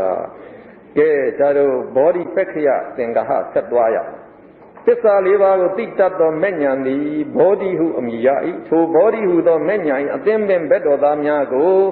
ဘောဓိပက္ခယဟုခေါ်၏ဘောဓိပက္ခယ39ပါးရှိတယ်တတိပဋ္ဌာန်က4ပါးသမ္မပဒံ4ပါးအိဋ္ဌိပ4ပါးဣန္ဒြေ5ပါးဘူ5ပါးဘုဇ္ဇင်9ပါးမဲ့ခင်10ပါးအဲ့တော့ဘောဓိဆိုတာမဲ့ညာကိုပြောတာဒါဘောဓိစုပန်လေဆိုမဲ့ညာရဖို့စုပန်တာအဲ့ဒီမဲ့ညာရဲ့အသင်းပင်ဘက်တော်သားတွေတဲ့အဲ့ဒါဘောဓိပက္ခယလို့ခေါ်တာဒီတက3ပုံနှစ်ချုပ်လိုက်ရင်ဘောဓိပက္ခယ139ပါးရသည်လို့ဒီလိုပြောတာအဲ့တော့တခြားဟာတွေတော့မစဉ်းစားနေနဲ့အရေးကြီးတာဒါပဲဒါလေးပဲကွာပြိုးထောင်လုံနိုင်နေဆိုရင်အဲ့တော့ကွန်းကလူရင်းမရဘူးလားအေးကဲတတိပဋ္ဌာန်၄ပါးဆိုတာမိမိဆိုင်ရာအာယုမှာလွန်လွန်ကဲကဲစွဲမြဲစွာတည်တဲ့တတိအထူးကိုပြောပါတယ်တတိစေတသိက်တစ်ခုတည်းကိုပဲတတိပဋ္ဌာန်၄ပါးအနေနဲ့ဟောတယ်ကာယာနုပဒနာတတိပဋ္ဌာန်အဲ့ဒါလေကာယနဲ့အနုပဒနာအနဲ့ပေါင်းလို့ယာဖြစ်သွားတယ်ကာယာနုပဒနာတတိပဋ္ဌာန်ဆိုတာကာယကိုကာယမှာနော်အဲ့ဒီပေါ်လာတဲ့တရားတွေကိုအနုပဒနာအဖန်ဖန်ရှုမှတ်တဲ့တတိအထူးကိုသူကပြောတာပဲအဲ့တော့ဟိုအဓိပ္ပာယ်ပြီးထားတယ်ခန္ဓာကိုယ်၌ဝါသပင်မွေးညင်စသည်32ကွဋ္ဌာသ၌အတုပအချင်းရာထင်လာအောင်အဖန်ဖန်ရှုမှတ်သောတတိအထူးဆိုတော့အဲ့တော့ခန္ဓာကိုယ်ဆိုတာဒါရူပခန္ဓာကိုပြောတာပဲနော်ဒါရူပခန္ဓာရုပ်28ပါးရဲ့အစုကိုရူပခန္ဓာလို့ခေါ်မှာဗျအဲ့ဒီရုပ်တွေကိုမြင်အောင်ရှားလို့ရှုရတာမှန်ဖြစ်နှစ်ဝေဒနာနုပဒနာတတိပဋ္ဌာန်ဝေဒနာတို့ကိုဒုက္ခအချင်းရာထင်လာအောင်အဖန်ဖန်ရှုမှတ်တဲ့တတိထူတော့ဝေဒနာခန္ဓာပေါ့ဗျာဝေဒနာအစုဆိုတော့ဝေဒနာ၅မျိုးလုံးရှုရမယ်နော်အဲ့တော့ခုနကသောမနတာဝေဒနာရောဒုက္ခဝေဒနာရောဥပိ္ပခဝေဒနာဒုက္ခဝေဒနာဒုက္ခဝေဒနာအကုန်ရှုသွားမှာနံပါတ်3စိတ်ထာနုပဒနာစိတ်တို့ကအနိစ္စအချင်းရာထင်လောင်ဖန်ဖန်ရှုမှတ်တဲ့တတိထူဒါလည်းစိတ်အားလုံးရှုရမယ်စိတ်အားလုံးမြင်ဖို့ဆိုတဲ့ဟာခုနကကျတော့ဝီထိစိတ်အစဉ်တိုင်းရှုနိုင်မှစိတ်အားလုံးကိုမြင်သွားမှာဖြစ်တယ်နောက်တကဓမ္မာနုပဒနာတတိပဋ္ဌာန်ကြတော့ကြံတဲ့ခန္ဓာ၅ပါးပေါ့ဗျာမာကာယ ानु ပဒနာကရူပခန္ဓာဝေဒနာ ानु ပဒနာကဝေဒနာခန္ဓာစိတ် ानु ပဒနာကဝိညာဉ်ခန္ဓာဆိုတာကြံတဲ့ခန္ဓာ၅ပါးကသင်ညက်ခန္ဓာသင်္ခါရခန္ဓာဆိုတဲ့တရားဓမ္မတွေကိုအနတ္တအချင်းရာထင်လောင်ဖန်ဖန်ရှုမှတ်တဲ့တတိအထူးအဲ့တော့ကိုယ်ခန္ဓာ၅ပါးကိုပိုင်းခြားပြီးတော့ပေါ့ဗျာအဲ့ဒါအုပ်စု၄စုခွဲပြီးတော့ဒါအသေးစိတ်မြင်အောင်ရှုမှတ်သွားတာကိုပဲတတိပဋ္ဌာန်၄ပါးလို့ခေါ်ပါတယ်ဒီတတိပဋ္ဌာန်၄ပါးကွဲပြားတော့ဟောရတဲ့အကြောင်းကအောက်မှာပေးထားတယ်ကိုယ့်ကိုဖတ်လို့ရပါတယ်နော်တတိစီတသိက်တစ်လုံးထဲကိုပဲ၄မျိုးခွဲတာကကိုယ်အာယုံယူပုံမတူဘူးဆင်ញင်ပုံမတူဘူးဆိုတဲ့ဟာအခြေခံပါကဲနံပါတ်2ရှားတို့သွားမယ်230သမပဒံ၄ပါးဖတ်ကြည့်မယ်ဖြစ်ပြီးတဲ့အကုသိုလ်တရားတွေကိုပယ်ဖြတ်နိုင်ခြင်းငှာအာထုတ်ခြင်းမဖြစ်သေးတဲ့အကုသိုလ်တရားတွေကိုမဖြစ်စေခြင်းငှာအာထုတ်ခြင်းမဖြစ်သေးသောကုသိုလ်တရားတွေကိုဖြစ်ထွန်းစေခြင်းငှာအာထုတ်ခြင်းဖြစ်ပြီးတဲ့ကုသိုလ်တရားတွေကိုခိုင်ခါတိုးပွားစေခြင်းငှာအာထုတ်ခြင်းဤသို့ကောင်းစွာအာထုတ်မှုဝိရိယကိုသမ္မပဒံလို့ခေါ်တယ်အဲ့တော့သမ္မပဒံဆိုတာဘာလဲ ကောင်းစွာအားထုတ်မှုဝီရိယကိုပြောတာပဲအဲ့တော့သမပဒံဖြစ်အောင်ကောင်းစွာအားထုတ်ရမယ်ဆိုတာဘယ်လိုအားထုတ်ရမှာလဲအပေါ်ကပြောတဲ့နီးလေးမျိုးနဲ့အားထုတ်ရမယ်တစ်ဖြစ်ပြီးတဲ့အကုသိုလ်တရားတွေပေနိုင်အောင်အားထုတ်ဆိုတာကိုလုံမိတဲ့မကောင်းမှုဒုစရိုက်တွေရှိရင်မိပြစ်တတိမရအောင်ကဒါအားထုတ်တတိရသွားရင်ဒါမိပြစ်လိုက်တခြားအာယုံတွဲလိုက်ဘာဖြစ်သူ့သွားတတိယအနေသူကအားကြီးလာမှာကိုဗျအကုသိုလ်လည်းဆက်ပြီးတော့တိုးတယ်အဲ့တော့သူ့ကိုပေနိုင်မဲ့လုံးဝပေနိုင်တဲ့အထိဆိုတာဘယ်တော့မှပေနိုင်တယ်ဆိုရင်ကျားတို့သောတာပတ္တိမဲ့ရလိုက်ရင်ပေနိုင်ပြီဗျပေတယ်ဆိုတာကလည်းသောတာပတ္တိမဲ့ကဒိဋ္ဌိနဲ့ဝီသိကိစ္စကိုပေတာကိုနှစ်မဖြစ်သေးတဲ့အကုသိုလ်တရားတွေမှာဖြစ်အောင်အားထုတ်တာကွာနော်ဒုစရိုက်တွေမကျွလွန်မိအောင်နောက်ထပ်ကွာတတိထားပြီးတော့ဒါနေထိုင်သွားနံပါတ်3မဖြစ်သေးတဲ့ကုသိုလ်တရားတွေဖြစ်ထွန်းစေခြင်းကအားထုတ်ဆရာတို့ပုံညကရိယာဝတ္ထု10ပါးကုသိုလ်ဖြစ်နိုင်တဲ့နီလီ10မျိုးဘုရားဟောထားအဲ့ဒီနံပါတ်3မှာလည်းပဲတန်တရားတစ်လျှောက်လုံးတခါမှမဖြစ်သေးခဲ့ဘူးတဲ့ကုသိုလ်တရားဒီဘာကုသိုလ်လဲလောကုတ္တရာကုသိုလ်ဆိုတဲ့မဲ့ကုသိုလ်ပြောတာဗျာနံပါတ်4ဖြစ်ပြီးတဲ့ကုသိုလ်တရားတွေကိုခိုင်ခတိုးပွားစေခြင်းကအထုကဘယ်လိုအထုရမှာလဲကုသိုလ်ကောင်းမှုလုပ်ပြီးကြမ်းကြမ်းမတော့နှလုံးသွင်းဆင်ခြင်းဒါကုသိုလ်စိတ်တဲ့ထပ်တိုးတယ်ပြုထားတဲ့ကုသိုလ်ကလည်းပိုခိုင်ခသွားတယ်အဲ့တော့သမပဒံ၄ပါးကလည်းပဲတရားကိုယူတော့ဝီရိယတစ်မျိုးတည်းပဲ၄မျိုးခွဲရတဲ့အကြောင်းကအပေါ်ကလူပေါ့ဗျာ၄မျိုးခွဲပြီးတော့ကိုကအာထုတ်တဲ့အတွက်ဖြစ်ပါကဲအိဋ္ဌိပတ်၄ပါးဆက်ပြီးတော့ကြည်ပါပြည်စီထမြောက်သောဇံမဲ့ဖို့ကျိုးဒီအခြေခံအကြောင်းတရားကိုအိဋ္ဌိပတ်လို့ခေါ်တယ်အဲ့တော့အိဋ္ဌိဆိုတာပြည်စီထမြောက်ခြင်းပဲဇံရသွားတယ်မဲ့ရသွားတယ်ဖို့ရသွားတယ်ဆိုတာအကျိုးတရားတွေပဲဒါပြည်စီထမြောက်ခြင်းကိုပြတာပတ်ဆိုတာကပါဒကိုပြောတာဗျပါဒကိုပတ်လို့မြန်မာလုတ်လိုက်တာအခြေခံအကြောင်းတရားကိုပါဒလို့ခေါ်တယ်အဲ့တော့မြတ်စွာဘုရားရဲ့လမ်းစဉ်ကအကြောင်းတရားကိုလိုက်တဲ့လမ်းစဉ်ဖြစ်ပါတယ်တနည်းအားဖြင့်ပြောရင်ကေသယာရှင်သိကနဲ့တူတယ်ဘယ်လိုပြောတာဟောနော်ရှင်သိနဲ့ဟိုမှာကြားတွေမြေခွေးတွေစတဲ့တခြားတိရစ္ဆာန်နဲ့မတူတာကဟိုကြားတို့မြေခွေးတို့ဆိုရင်မုတ်ဆိုးကမြားပစ်လိုက်ရင်အဲ့ဒီမြားသူ့ကိုမထိဘူးဓောက်ကနဲ့တစ်ပင်မှာသွားဆွဲရင်အဲ့ဒီမြားနောက်လိုက်တော့လိုက်ကြိုက်တာမြားကိုလိုက်ကြိုက်တော့မုတ်ဆိုးကထက်ကပြစ်တော့မြားထိတော့ဘာဖြစ်သွားလဲသေရောဗျရှင်သိကြတော့ဘယ်လိုမလာဘူးတဲ့နော်မြားပြစ်လိုက်လို့မထိရင်ချက်ကနေသူ့ကိုကြော်သွားရင်မြားဘယ်ကလာလေသူကပြန်ကြည့်တာအဲ့ဒီလာတဲ့မုတ်ဆိုးစီကခုံပြီးတော့အုပ်တာဒါရှင်သိလမ်းတင်ပေါ့ဒါမြတ်စွာဘုရားကလည်းကိုကဇံမဲ့ဖို့လိုချင်တယ်ဒီအကျိုးဘာလိုချင်တယ်လဲအဲ့ဒီနောက်သွားမလိုက်နဲ့ဟိုမှာအဘိညာဉ်ရလို့ကောင်းကင်ပြန်တဲ့လူနောက်လိုက်တော့တပည့်သွားခံနေကိုဘယ်တော့မှကိုပြန်နိုင်မှာမဟုတ်ဘူးဗျာနော်အဲ့တော့ဘာလို့ရမှာအကြောင်းတရားသူဘလို့ကြည့်ပြီးတော့သူကဖြစ်သွားတာလေအဲ့ဒီအကြောင်းတရားပြည့်အောင်ကိုကဖြစ်ကိုကြည့်လိုက်ရင်ကြည့်ဆိုရင်ကိုကမရဘူးလားအေးအဲ့ဒါအခြေခံကိုဖြည့်ကြည့်ရမယ်ဆိုတဲ့အဲ့ဒီအိဋ္ဌိပတ်၄ပါးရှားတို့ကြည့်လိုက်တော့တစ်ကသံဒိဋ္ဌိပတ်တယ်ဗျတနည်းဖြင့်သန္ဓနဲ့အိဋ္ဌိပတ်ပေါင်းထားတာပဲသန္ဓဟူသောဣတိပတရားပေါ့ဗျာကုသိုလ်စိတ်21ပါးမှာရှင်တဲ့သန္ဓဝီရိယိဋ္ဌိပကုသိုလ်စိတ်21ပါးမှာရှိတဲ့ဝီရိယစိတ်တိဋ္ဌိပအဲ့ဒီကုသိုလ်စိတ်21ပါးဝီမန်တိဋ္ဌိပအဲ့ဒီကုသိုလ်စိတ်21ပါးမှာရှင်တဲ့ပညာ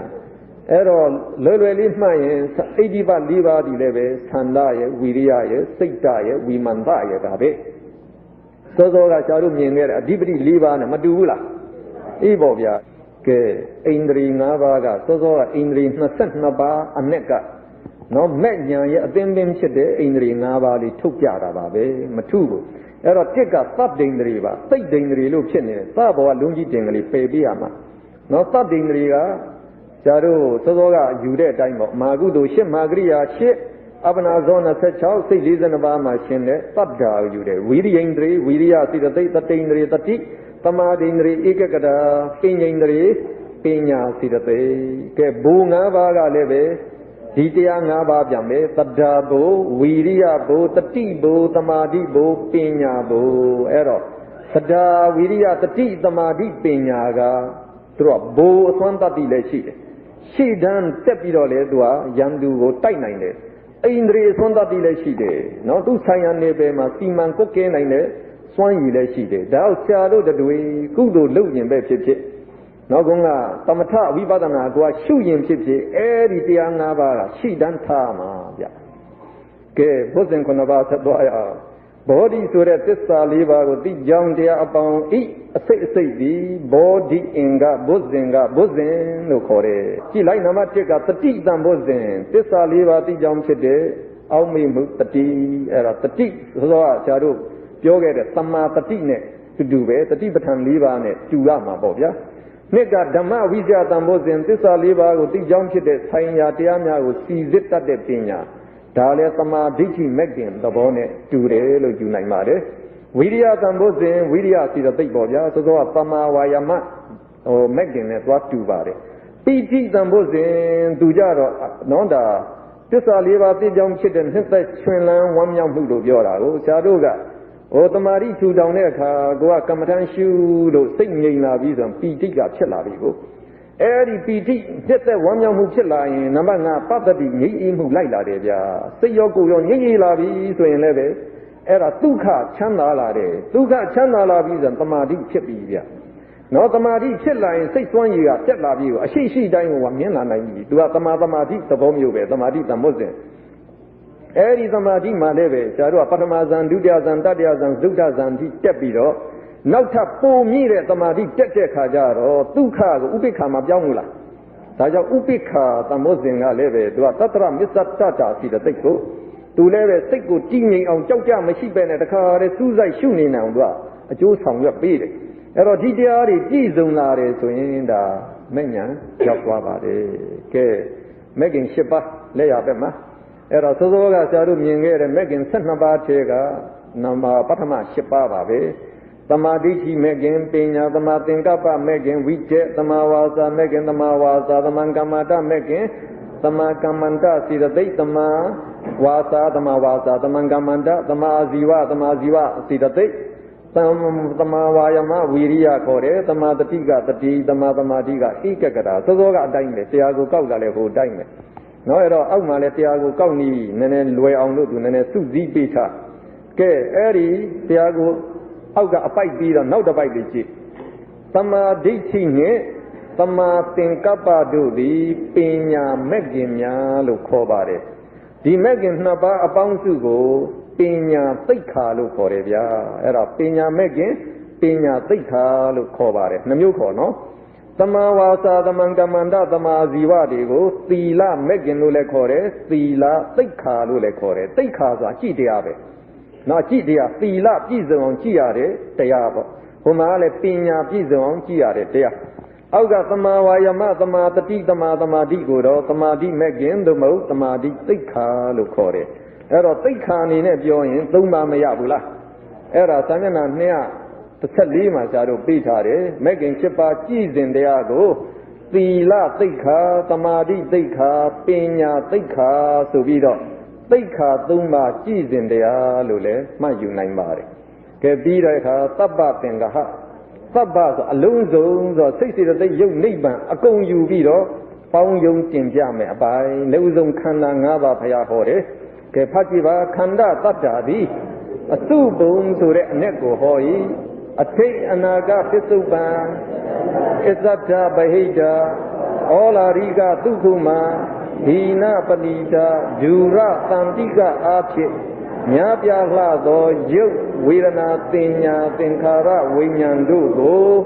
ငါးစုငါးပုံစုပုံထားခြင်းကိုခန္ဓာ၅ပါးလို့ခေါ်ပါတယ်အဲ့တော့နော်ဒါ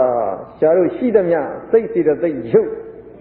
အဲ့ဒီတရားတွေကို၅ပုံပုံတာပဲအောက်မှာရှားတို့จิตရူပခန္ဓာယုတ်28ပါးကိုစုပုံလိုက်တဲ့အဲ့ဒီစုပုံတဲ့အခါမှာအပေါ်ကပြောထားတဲ့အတိုင်းအပေါ်မှာပြောတဲ့ကအတိတ်ကဖြစ်တဲ့ယုတ်ယူရမယ်အနာဂတ်မှာဖြစ်မဲ့ယုတ်ကိုလည်းယူရမယ်ပစ္စုပန်မှာဖြစ်တဲ့ယုတ်လည်းယူရမယ်အစ္ဆဒဆိုတာကိုယ်ခန္ဓာတဲ့ဗဟိတသူတစ်ပါးခန္ဓာကိုယ်ခန္ဓာပြင်ပပေါ့ဗျဩလာရိကကြမ်းတမ်းတဲ့ယုတ်တွေဒုက္ခမသိမ်မွေ့တဲ့ယုတ်တွေဟိနာယုတ်ညတဲ့ယုတ်တွေပဏိတာညတ်တဲ့ယုတ်ဒူရာညာနဲ့ဝေးတဲ့ယုတ်တန္တိကာညာနဲ့နီးတယ်အဲ့ဒါလို့ရနိုင်သမျှယုတ်အားလုံးစုပုံပါအဲ့ဒါကိုရူပခန္ဓာလို့ခေါ်နှစ်ဝေဒနာခန္ဓာဝေဒနာတွေကိုအဲ့ဒီအတိုင်းပဲစုပုံလိုက်သင်ညက်ခန္ဓာသင်ညာတွေကိုပေါင်းစုထားနံပါတ်4သင်္ခါရခန္ဓာဝေဒနာသင်ညာတို့ကနေကျွင်းတဲ့ကြံတဲ့စေတသိက်50တွေကို ပေါင်းစုထားတယ်နံပါတ်5ကဝိညာဉ်နဲ့ခန္ဓာစိတ်အားလုံးကိုပေါင်းစုထားအဲ့ဒါလို့5ပုံပုံလိုက်တော့နော်ဆရာတို့ဘာဖြစ်လို့မြတ်စွာဘုရားခန္ဓာ5ပါးဟောတယ်လေအဲ့တော့ဆရာတို့ကလောကကိုကြည့်လိုက်တဲ့ခါကျတော့ပုဂ္ဂိုလ်တရားငါနေသူအနေနဲ့မြင်နေကြတဲ့ခါကျတော့နော်ဒါဆရာတို့စီမှာဒီငါသွဲကြီးကဖြောက်လို့မရအဲ့တော့မြတ်စွာဘုရားဒီတလောကလုံးမှာရှိနေတာခန္ဓာ5ပါးပဲရှိတယ်ကိုကမင်းတို့သိထားတဲ့ပုဂ္ဂိုလ်တရားငါသူတစ်ပါးဆိုတာမရှိဘူးယောက်ျားမိန်းမဆိုတာမရှိဘူးမင်းတင်မွန်တော့နော်မှာဥနုတော်ပါတော့မရှိဘူးပေါ့ဗျာအဲ့တော့အဲ့ဒါလိုမြင်လာအောင်လို့သူကဒါခန္ဓာ5ပါးဟောတာပါခန္ဓာ5ပါးအမြင်กว่าဒါကိုတန်သွားပြီဒီအတိုင်းကိုမြင်လာနိုင်ပြီဆိုရင်ပုဂ္ဂိုလ်တရားငါမရှိဘူးလို့ယူလိုက်နိုင်တက်ကအဋ္ဌိမစင်သွားဘူးလားစင်သွားရင်တော့အဲ့ဒါသောတာပန်နော်ဒါရောက်သွားနိုင်တယ်သောတာပတ္တိမဲ့ရသွားနိုင်ကဲအဲ့တော့ဒုနဂကတော့ကစိတ်စေတသိက်ရုပ်ရှိသမျှကိုပုံတော့5ပုံပုံလိုက်တဲ့အထဲမှာနော်နိဗ္ဗာန်တခုတော့မပါဘူးကျန်တဲ့စိတ်စေတသိက်ရုပ်တော့အကုန်ပါသွားပါတယ်အဲ့တော့5ပုံပုံထားပြီးတော့မြတ်စွာဘုရားတခါဥပါဒာနဲ့ခန္ဓာ5ပါးဆိုတခါဟောတယ်ဥပါဒံတရားဆိုတာသောသောဥပါဒံ4ပါးပေါ့ဗျာတရားကိုယူရင်လောဘရဲ့ဒိဋ္ဌိရဲ့အဲ့ဒီတရားတို့ရဲ့အာယုံဖြစ်တဲ့ခန္ဓာကိုဥပါဒံနဲ့ခန္ဓာလို့ခေါ်တယ်ဥပါဒံတို့၏အာယုံဖြစ်တဲ့ခန္ဓာသည်တဲ့လောကီစိတ်ညာထိုစိတ်တို့နဲ့ရှင်သောစေတသိက်ညာရုပ်တရားများဖြစ်ကြတယ်လောကုတ္တရာစိတ်စေတသိက်တို့မပါဝင်ဘူးအဲ့တော့ဆရာတို့ကတကယ်ဝိပဿနာရှုတဲ့အခါအဲ့ဒီဥပါဒာနဲ့ခန္ဓာ5ပါးပဲရှုရတယ်လောကုတ္တရာစိတ်စေတသိက်တွေကိုဝိပဿနာမရှုကောင်းလို့ဒါကြောင့်ဝိပဿနာရှုဖို့အတွက်ဆိုပြီးတော့ဥပါဒာနဲ့ခန္ဓာ5ပါးကိုပြန်ဟောတာအဲ့တော့သိတော့မထူပါဘူးဆရာတို့ဆက်ကြည့်လိုက်ရင်တစ်ကရူပုပါဒာနဲ့ခန္ဓာရုပ်28ပါးတွေကပေါင်းစုဆိုတော့စောစောကရူပခန္ဓာနဲ့တူတူပဲနဲ့ဝေဒနုပါဒာနဲ့ခန္ဓာဟောစိတ်အားလုံးတော့မယူတော့ဘူးလောကီစိတ်82ပါးမှာရှင်တဲ့ဝေဒနာတွေကိုပဲပေါင်းစုယူရမယ်နံပါတ်3သင်ညုပါရနဲ့ခန္ဓာလောကီစိတ်82ပါးမှာရှင်တဲ့သင်ညာပေါင်းစုယူသင်္ခါရုပါရနဲ့ခန္ဓာဝေဒနာသင်ညာတို့မှာကျွင်းတဲ့လောကီစိတ်သိက်90တို့ရပေါင်းစုကိုယူဝိညာဉ်နဲ့ဝိညာဉ်နုပါဒနဲ့ခန္ဓာလောကီစိတ်82ပါးတို့ရဲ့အပေါင်းစုအဲ့တော့နော်အဲ့ဒါခန္ဓာ2ပါးဟောတဲ့အကြောင်းကိုငါရှာပြောသွားတဲ့ထဲပါပါတယ်ဖတ်ကြည့်လို့ရကဲအောက်ကကောင်းစဉ်နိဗ္ဗာန်ဒီခန္ဓာဝိမု dt ဝိမု dt ဝိမု dt လွတ်မြောက်တယ်ခန္ဓာ5ပါးမှလွတ်မြောက်တယ်တဲ့ကိုကခန္ဓာဖွဲ့တဲ့ထဲနိဗ္ဗာန်ဘာဖြစ်လို့မပါတယ်လဲကဲဒီမှာဖြေပေးတယ်နိဗ္ဗာန်ဒီကာလ3ပါးမှလွတ်တဲ့ဖြစ်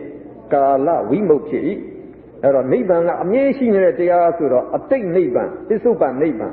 အနာဂတ်နိဗ္ဗာန်လို့3မျိုးမကွဲဘူးကွဲရင်တော့ပေါင်းစုပေးဖို့လိုတယ်စုပုံဖို့လိုတယ်မကွဲဘူးတစ်ခုတည်းဆိုရင်စုပုံဖို့လိုလားမလိုဘူးဆိုရင်တော့သူ့အတိုင်းပဲထားတော့ခန္ဓာမဖွဲ့ဘူးပေါ့ဗျာဒီအတိုင်းပဲအစ္ဆဒဗဟိတလို့2မျိုးမကွဲဘူးခန္ဓာကိုယ်ပြင်ပမှာတည်တဲ့တရားဖြစ်လို့ဗဟိတ1မျိုးပဲရှိတယ်ဩလာရိကရုပ်ကြမ်းတယ်ဒုက္ခမသိမ်မွေ့တယ်2မျိုးမကွဲဘူးသိမ်မွေ့တဲ့အတွက်ဒုက္ခမ1မျိုးပဲရှိတယ်ဟိနရုပ်ညာတယ်ပဏိတမြတ်တယ်ဒီလို2မျိုးမကွဲဘူးမြတ်တဲ့အတွက်ပဏိတ1မျိုးပဲရှိတယ်ဒူတွေညာနဲ့ဝေးတယ်တန်တိကိညာနဲ့နှီးတယ်ဒီလို2မျိုးမကွဲဘူးညာနဲ့ဝေးတဲ့အတွက်ဒူတွေ1မျိုးပဲရှိတယ်ဤသို့ဆိုင်ရာဌာနမှာ2မျိုးမရဘူး1မျိုးစီပဲရတဲ့အတွက်နိဗ္ဗာန်မှာဗေဒာဘာဝဆိုတာအကွဲပြားမရှိဆိုတော့ပြောရတယ်ဘာမှမကွဲဘူးဆိုတော့သွားစုနေဖို့မလိုဘူးဒါပြောတာဗဟိတသုကုမပဏိတဒူရဆိုတဲ့တရား4မျိုးကအချင်းချင်းကွဲပြားကြတာမဟုတ်ပါဘူးတဲ့ဗဟိတနိဗ္ဗာန်ဒီပဲဒုက္ခမှလည်းဟုတ်တယ်ပဏိတလည်းဟုတ်တယ်ဒူရလည်းဟုတ်တယ်ဒါကြောင့်နိဗ္ဗာန်မှာကွဲပြားမရှိတဲ့အတွက်နိဗ္ဗာန်ကိုခန္ဓာမဖွဲ့ထိုက်ဘူးကဲခန္ဓာ5ပါးဟောလို့သဘောပေါက်နားလည်တဲ့လူတွေမဲ့ညာပူညာနေရသွားတယ်ဗျာအဲ့ဒါလို့ခန္ဓာ5ပါးနားမလည်နိုင်တဲ့လူတွေရှိအဲ့ဒါနဲ့မဲ့ဖို့မရသေးရင်ခေမြတ်စွာဘုရားနောက်တစ်ခါအာယရဏ12ပါးကိုဟောတယ်ဒီနေရာကျတော့စိတ်စေတသိက်ယုတ်နိဗ္ဗာန်အကုန်လုံးကို12ပုံပုံကြတဲ့သဘောပဲအာယရဏရဲ့အဓိပ္ပာယ်အောက်မှာပေးထားတယ်အာယရဏတတ္ထာဆိုစကားလုံးပဲအဲ့ဒီစကားလုံးရဲ့အဓိပ္ပာယ်ဟာတဲ့အကြောင်းဆိုတဲ့နော်အနဲ့ဆိုတာလဲအဓိပ္ပာယ်ကိုပြောတာစိတ်စေတသိက်တို့သည်ရူပါယုံစက္ကုပ္ပတာရစသည်တို့ကိုအကြောင်းပြုပြီးတော့ဖြစ်ပေါ်ကြကုန်၏ထို့သောစိတ်စေတသိက်တို့ဖြစ်ပေါ်ကြောင်းဖြစ်တဲ့တရားတွေကိုအာယရဏလို့ခေါ်တယ်အဲ့တော့ဆရာတို့သိထားတာကရူပါယုံမျက်စိအကြည့်ရုပ်ဒါစက္ခုပ္ပတာရကိုလာတိုက်ရင်မြင်သည့်စိတ်နဲ့စေတသိက်တွေမဖြစ်ဘူးလား ဒါကြောင့်အာယုံနဲ့ဒွါရတွေဟာစိတ်စေတသိက်တွေဖြစ်စေတဲ့အကြောင်းတရားတွေပဲအဲ့ဒီအကြောင်းတရားတွေပဲအာယရဏလို့ခေါ်တယ်ဒါကြောင့်အာယရဏ12ပါးဆိုတာကဒွါရ6ပါးနဲ့အာယုံ6ပါးကိုပြောတာပါပဲဒါတော့အောက်မှာပြီးထားပါတယ်အတွင်းအာယရဏ6ပါးကိုအစ္ဆတိကာယရဏ6ပါးလို့ခေါ်တယ်အဲ့ဒါဘာတွေလဲသက္ခာယရဏသက္ခုပတာရသောထာယရဏသောတာပတာရဂာနာယရဏဂာနာပတာရဇိန်ဝါယရဏဇိန်ဝါပတာရကာယယရဏကာယပတာရပတာရယုတ်၅ပါးကိုပဲအာယရဏအနေနဲ့ခေါ်တော့သက္ခာယရဏသောထာယရဏဂာနာယရဏဇိန်ဝါယရဏကာယယရဏလို့နာမည်ရသွားတယ်ပတာရယုတ်တရားဒွါရတွေပဲမဟုတ်ဘူးလားအဲ့ဒါသက္ခုဒွါရသောတာဒွါရဂာနာဒွါရဇိန်ဝါဒွါရကာယဒွါရပြီးတော့မနာယရဏဆိုတာစိတ်အားလုံးကိုပြောတယ်အဲ့တော့စိတ်အားလုံးဆိုဘဝင်စိတ်16ပါးလည်းပါတယ်ဆိုရင်အဲ့ဒါမနောဒွါရပါပါတယ်အဲ့ဒီချက်ကဲအပြင်အာရဏ6ပါးကိုဘာဟိရာယရဏ6ပါးလို့ခေါ်တယ်ရူပယရဏရူပယုံဆင်းသတ္တယရဏသတ္တယုံအတန်ဂန္ဓာယရဏဂန္ဓာယုံအနတ်ရသယရဏရသယုံအယတာဖုထပယရဏဖုထပယုံတရားကိုယူရင်ပါထဝီတေဇောဝါယောဓမ္မယရဏစေတသိက်52ပါးဒုက္ခမယုတ်16ပါးနိဗ္ဗာန်အဲ့တော့ဓမ္မယုံမှာပါတဲ့တရား6မျိုးနဲ့က3မျိုးကိုယူတယ်အဲ့တော့နော်ဓမ္မယုံလို့ဇာတို့ပြောတဲ့အဲ့ဒီသတ္တမမြောက်အာယုံပေါ့ဗျာအဲ့ဒီဓမ္မယုံထဲမှာပတာရယုံ5ပါးလည်းပါတယ်ပတာရယုံ5ပါးကဇာတို့ယူထားပြီးဖြစ်လို့ဒီမှာမပြတော့စိတ်အားလုံးလည်းဓမ္မယုံထဲပါတယ်စိတ်အားလုံးကမနာယရဏမှာမပါဘူးလားပါတယ်ပြီးတော့အဲ့ဒါလည်းမယူဘူးပြီးတော့ပညာကအမှန်ရှိတဲ့တရားမဟုတ်လို့ဒီမှာမထည့်နော်ဒါကြောင့်ကြံတဲ့3ခုစေတသိက်52ပါးဒုက္ခမယုတ်16ပါးနိဗ္ဗာန်ကိုဓမ္မယရဏလို့ပြောတယ်ကဲအခုလို့အာယရဏ12ပါးနဲ့ပုံပြလိုက်တော့ဟောဗျာစိတ်အားလုံးနံပါတ်6မှာပါသွားစေတသိက်အားလုံးနံပါတ်12မှာပါသွားတယ်ပြီးတော့ရုပ်အားလုံးနဲ့ပါသွားတယ်ဗျာနိဗ္ဗာန်လည်းနံပါတ်12မှာပါတယ်အဲ့တော့စိတ်စေတသိက်ရုပ်နိဗ္ဗာန်အကုန်မပါဘူးလားအဲ့ဒါရှိသမျှအကုန်လုံးပဲအဲ့ဒါဖရာကကြည့်ကြ12ပုံလိုက်တာလေရှင်းလိုက်တာဟောတာဒွါရ6ပါးဒါအာယုံ6ပါးဒါပဲရှိတယ်တဲ့လောကဒါပဲဗျာခွဲလိုက်တော့ဒီအာယုံနေဒီဒွါရမှာလာတိုက်နေလို့စိတ်စေတသိက်တွေဖြစ်လို့အဲ့ဒါဒီစိတ်စေတွေစီဆိုင်ရမင်းတို့တွေလှုပ်ရှားသွားလာနေတာအမှန်ရှိတာဒါဒီတရားတွေပဲကြံတဲ့ဟာတွေကတော့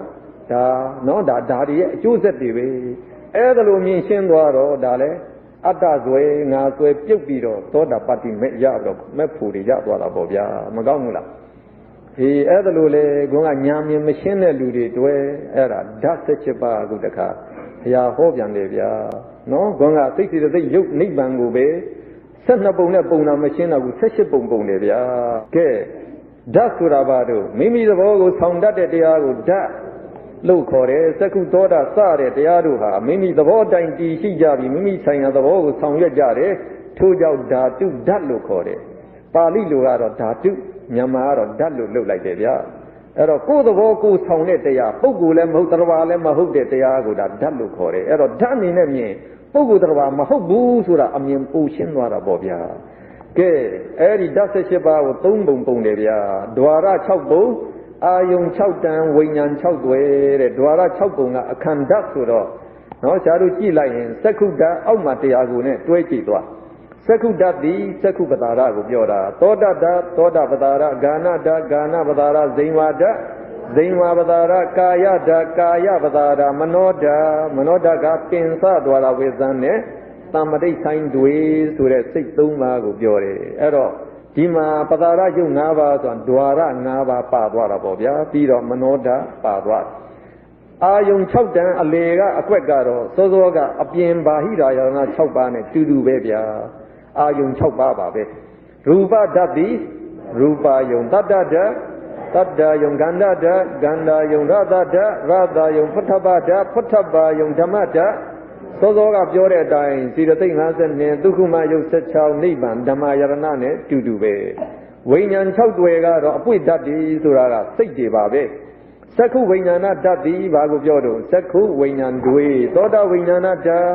သောတာဝိညာဉ်တွေဂာနဝိညာဏဓာတ်ဂာန6မှာမနောဓာတ်3ပါးရဲ့စိတ်73ပါးကနေကြံတဲ့လွဲတဲ့ကြံတဲ့စိတ်86ပါးကို မနောဝိညာဏဓာတ်လို့ခေါ်လိုက်တယ်ဗျာဒါကြောင့်စိတ်စေတသိက်ယုံအကုန်နိဗ္ဗာန်မှာအကုန်ပါသွားတယ်အဲ့ဒါလို့18ပုံပြလိုက်တာမြင်ရှင်းသွားရင်ဒါလည်းမဲ့ဖို့ရပြီဗျာနော်အဲ့တော့ဇာတို့တကယ်လက်တွေ့ရှုနိုင်ရင်ဇာတို့လည်းပဲမဲ့ဖို့ရမှာပါဗျာကဲနောက်တခါသစ္စာ၄ပါးပါဠိလိုတော့သစ္စာမြန်မာလိုကတော့သစ္စာမှန်ကန်ခြင်းဒါထုပေါ့ဗျာနော်အဲ့ဒီမှန်ကန်ခြင်းဆိုတဲ့သဘောကိုဒါသစ္စာလို့ခေါ်တယ်ဒုက္ခလို့ဟောထားတဲ့ယုံနံတရားတွေဟာဧကံအမှန်ပဲဒုက္ခဖြစ်သမုဒယလို့ဟောထားတဲ့နော်ဒါဆင်းရဲခြင်းရဲ့အကြောင်းရင်းတဏှာကလည်းပဲဧကံအမှန်ပဲဒုက္ခရဲ့အကြောင်းဖြစ်နိရောဓလို့ဟောထားတဲ့ဒုက္ခချုပ်ငြိမ်းခြင်းနိဗ္ဗာန်ဆိုတာလည်းပဲဧကံအမှန်ပဲဒုက္ခချုပ်ငြိမ်းရာဖြစ်တဲ့နိရောဓဂာမိနိပฏิပဒါမက္ကသစ္စာလို့ဟောထားတဲ့နိဗ္ဗာန်ရောက်ကြောင်းအကြည့်လမ်းကလည်းပဲဧကံအမှန်ပဲနိဗ္ဗာန်ကိုရောက်စေတဲ့အကြည့်လမ်းဖြစ်အဲ့တော့မြတ်စွာဘုရားဟောလိုက်တဲ့သစ္စာ၄ပါးဟာမှားတယ်လို့ဘယ်သူမှမငြင်းနိုင်ဘူးအမှန်တရားတွေပဲလက်တွေ့ပြနိုင်တဲ့တရားတွေပဲ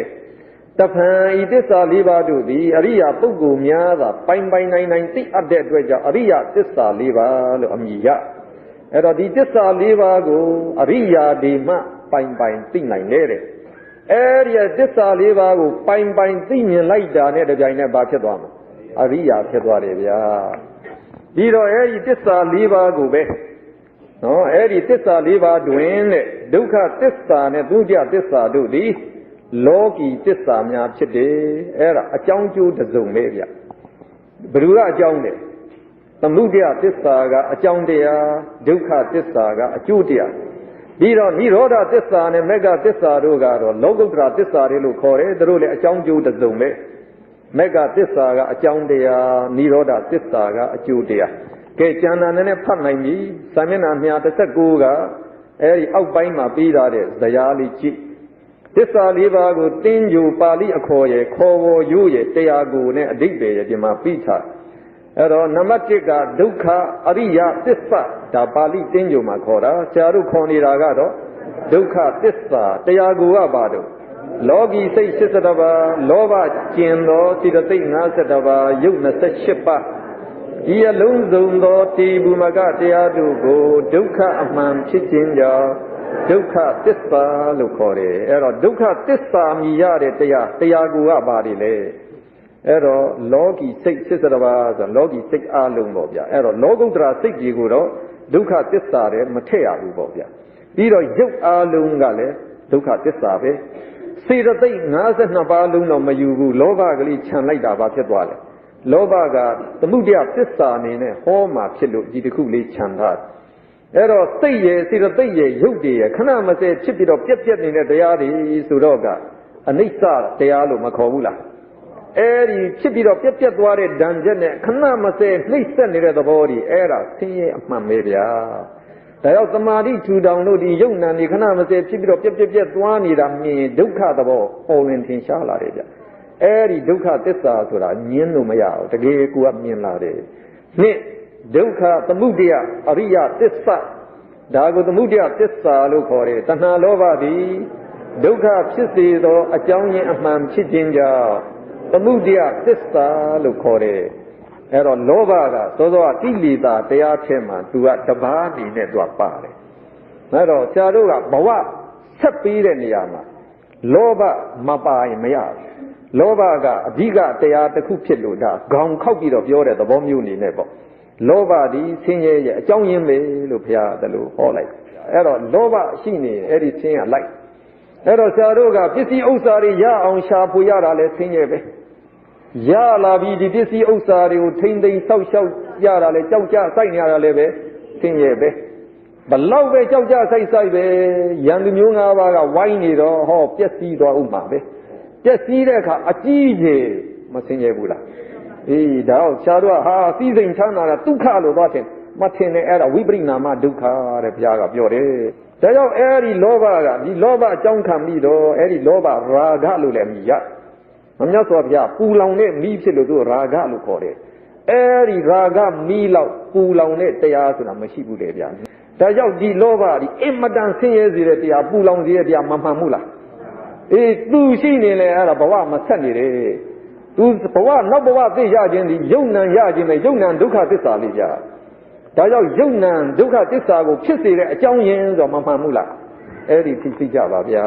နံပါတ်3ဒုက္ခនិရောဓအရိယသစ္စာဒါကိုនិရောဓသစ္စာလို့ခေါ်တယ်နိဗ္ဗာန်ဒီဒုက္ခချုပ်ငြိမ်းရာမှန်ဖြစ်ခြင်းကြောင့်និရောဓသစ္စာလို့ခေါ်တယ်ကဲနံပါတ်4ဒုက္ခនិရောဓဂ ामि နိပတိပရာအရိယသစ္စာမေဃသစ္စာလို့ခေါ်တယ်မဲ့မှာရှင်တဲ့မဲ့ခင်7ပါးဒီနိဗ္ဗာန်သို့ရောက်ကြောင်းအကြည့်မှန်ဖြစ်တဲ့အတွက်မေဃသစ္စာလို့ခေါ်တယ်